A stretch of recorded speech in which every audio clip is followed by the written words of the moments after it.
Hello and welcome to another Fairfax Data Systems presentation. Today's topic, an overview of IBM's Datacap capture solution. Let's get started. Does this scene describe your current work environment? Volumes of paper come to your organization on a daily basis. Paperwork is then dumped on the desk of an employee to manage them. Then at some point in the business process, those documents get stored somewhere.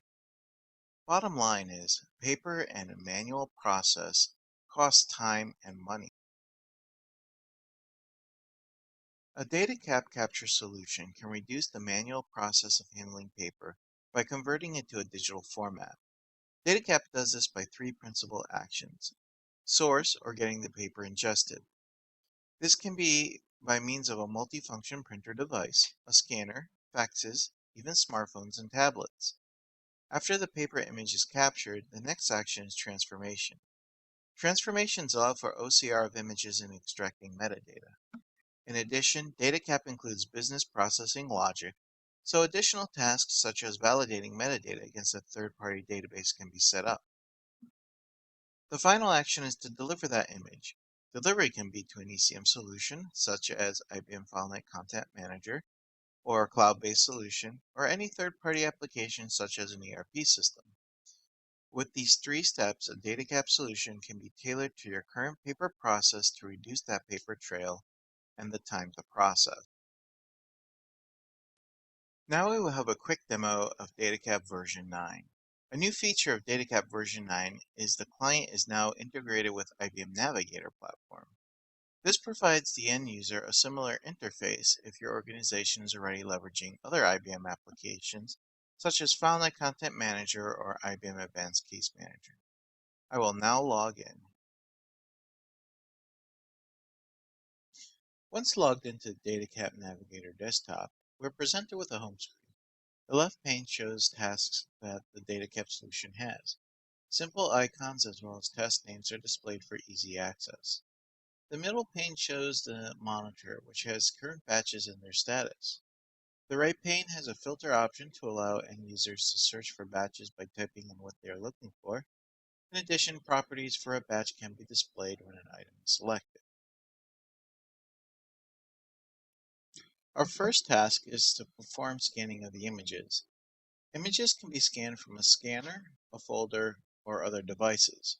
For our demonstration, we'll choose images from a folder. We start this process by clicking on the Browse button. Once we selected our image, we can click on the Open button. Next step is to click on the Scan button. As the images load, the batch structure will show up on the right pane, and the image preview will be on the left pane. Images can be selected from the batch structure and displayed in the preview window. Images can be rearranged and deleted, or appended, inserted, or replaced.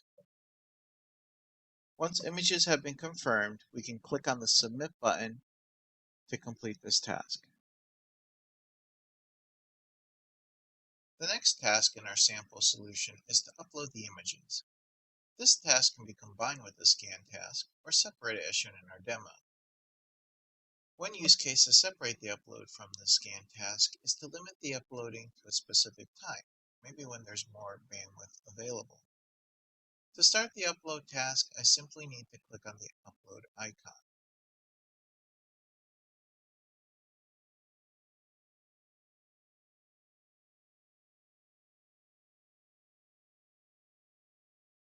Once the upload is completed, the next task is performed on the server side. This task identifies the images using fingerprint technologies. Once the image is identified, it's OCR'd and information is extracted to populate metadata fields that you wish to capture from the image. This process runs in the background and requires no user interaction. Once completed, the batch simply moves onto the next task, which for this demo is the verification task.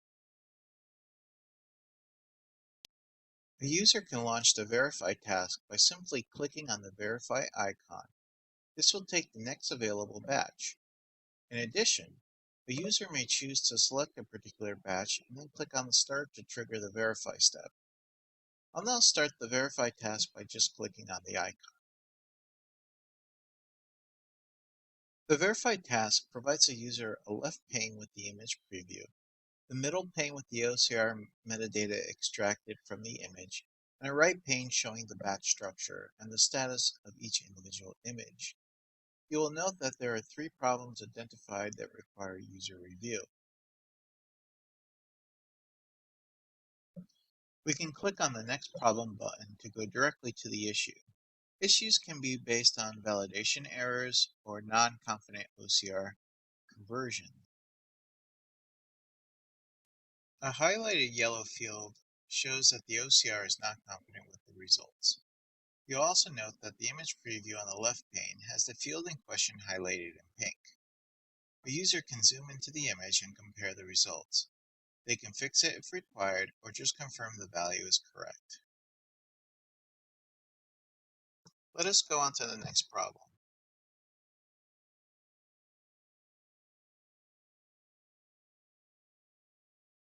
Notice this time that the field is highlighted in pink on the invoice date field. This shows the field has failed the validation.